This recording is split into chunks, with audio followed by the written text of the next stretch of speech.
Hey there! Welcome back to Reddit Dating, best channel for cheating stories. Make sure to like and subscribe the channel for more spicy stories. Confronted my wife on New Year's morning. She confirmed she was having an affair. I'm devastated. What a shambles I've become. I'm hoping that somewhere in this place I can make a living. My wife and I have been married for 11.5 years and have been together for more than 13 years. We have 2 children, a girl who is 9 and a boy who is 7. I've always thought that our marriage was different from all of the other marriages that we'd seen collapse around us. We are best friends and soulmates who will remain such till death separates us. I was completely mistaken. It seems that my vision of things was different from hers. I was well aware that there were certain things lacking from our relationship, but I believed that the other positive aspects outweighed the negative aspects. I was completely mistaken. Throughout the previous couple of months, I'd seen some unusual behavior, but hadn't put it all together until now. Looking back, I realized that I was in denial about the possibility that this person in whom I placed more faith than life itself might or would leave our marriage. At the beginning of the year, both of us began to improve in terms of health. Weight reduction being the most important factor, I have shed 115 pounds, and she has lost 60 pounds. It was improving the quality of our lives. My attitude and view on life were becoming more positive, and our sex life and closeness were becoming more and more intimate. I had very low libido while being as heavy as I was. I had made a mental commitment to myself and my family that 2018 would be the finest year of our life. However, the previous 10 years seemed to have taken a toll on my wife, and she began to search outside of our marriage for companionship. In my observation, she was spending more time with the females after work and participating in more after-work events, such as becoming more engaged in her union. She was out shopping for new clothing.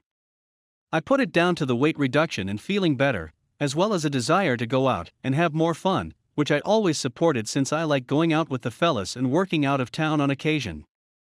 I never wanted her to feel that she was confined to her home with no access to the outside world. I observed that her phone's location indicator stopped working on several of the evenings she was out, but I didn't think anything of it since she was out of the house. In fact, I felt horrible for even considering the possibility that she may be up to anything. In the end, she informed me on Friday afternoon that she was heading to a friend's home to a few drinks, and that she would most likely sleep there the next night. I told her that it was a fantastic idea, that she should have a good time, and that she should collapse there rather than driving home. That night, I looked up her phone location in order to find out where she was staying with a friend without disturbing her sleep. Well, I realized that her location had changed again. My stomach dropped. I moved from the Find My iPhone application to the Find Friends application. I'd never heard of this app before, and I didn't even realize that we'd signed up for it. Our phone was tracked to a hotel near the airport in our city, which confirmed that we were really there. I couldn't seem to take my gaze away from it. When I woke up the next morning, I saw her vehicle driving through the airport's drop-off loop. I attempted to give her the benefit of the doubt, thinking that maybe her plans with the ladies had changed and they had gone out for drinks instead of remaining in, or that perhaps one of her female friends had required a trip to the airport. When she returned home, I inquired as to how her night had gone. Did they having a good time? Was she at her friend T's home or at her friend K's house when she crashed? She said that they drank and passed out at T's home, 50 miles from the airport. When I inquired as to whether T or K were planned a trip this week, she said that they would be remaining at home. I had a strong desire to blow my top right then and there.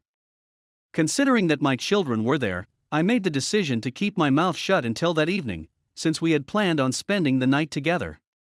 Instead, she fell asleep cuddling with our son, which is something she does on a daily basis since he prefers to be hugged to sleep. It really irritated me. I couldn't get it out of my head, so I began spying on everything. I discovered a pair of panties in her handbag that I had never seen before, as well as a bottle of KY in her bathroom bag, which we had never used before.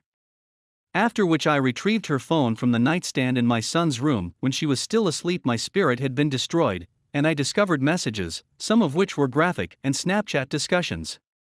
She confessed her feelings for him. I discovered mobile phone calls on our invoices that had been made as far back as October 31. There are so many of these, and they are all long 1 to 3 hour chats. That night, I didn't get a wink of sleep. I waited until the next morning, New Year's Eve, when I could go into a portion of the home where there were no children, and then I asked her whether anybody else had heard about her new partner. She was taken aback, but she explained that only her buddy Kay was aware of it. She had kept the information hidden from her other friends and family members. She informed me that he was a guy she had met via her union committees, and that he was married as well, which I found out later. Her response was that she couldn't give me his name. I informed her that I would be going for the day, and that I was unsure when I would return. I drove to my workplace, purchased a bottle of whiskey, and proceeded to drink the whole bottle of Jack Daniels, straight from the bottle, while watching my Buffalo Bills advance to the postseason for the first time in 17 years. What a bittersweet day it has been. I was also able to piece together enough information from his social media handles, which were not his actual identities, to figure out who he was and who his wife was, as well as get his wife's mobile phone number from a website on which she was posted. I quickly sent a text message to his wife. She was accompanying him on vacation, and my wife dropped him off at the airport so that she could meet him at their destination. It was also stated that they had been unhappy for a long period of time, but that their trip will serve as a first step in rebuilding their marriage. During the time I was at work, my wife sent me many SMS, so I switched off my GPS and banned her from all social media platforms.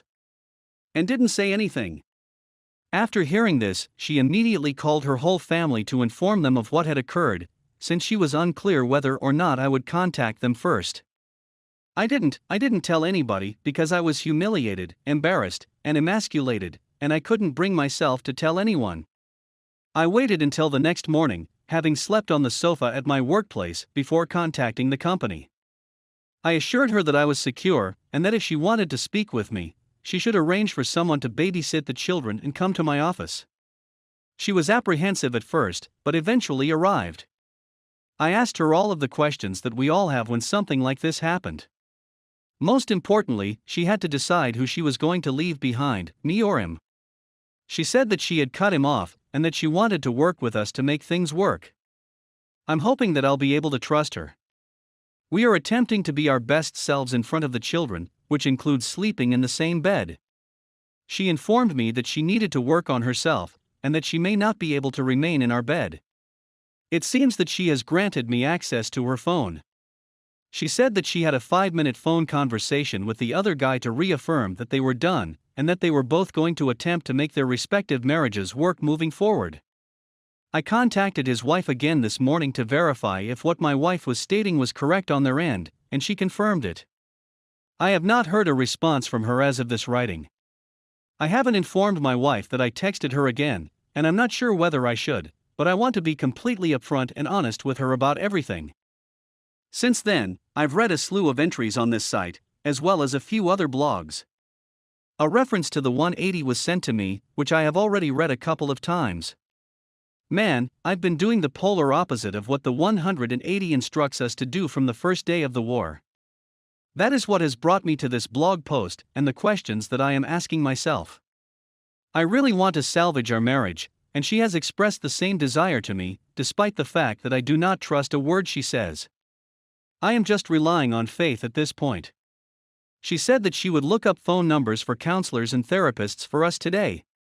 Individual treatment is followed by couples therapy. For those of you who have reconciled, did you immediately execute the 180-degree turn, or did you wait a while? It seems to be really difficult. Other concerns I have about the 180 are that she knows me better than I know myself, which is a source of concern. It seems to me that she will be able to look right through it and yet understand precisely how I feel about it. I have a nasty habit of lying, particularly to her. I'm also concerned that the 180 will make her feel uncomfortable. There are so many feelings. Is there anybody else who has had a nice experience with counseling, individual or couples? I'm particularly interested in hearing from those who have endured this and managed to keep their marriages intact, or, more importantly, improve their relationships as a result of the betrayal. I'm very devastated right now. Please accept my thanks in advance.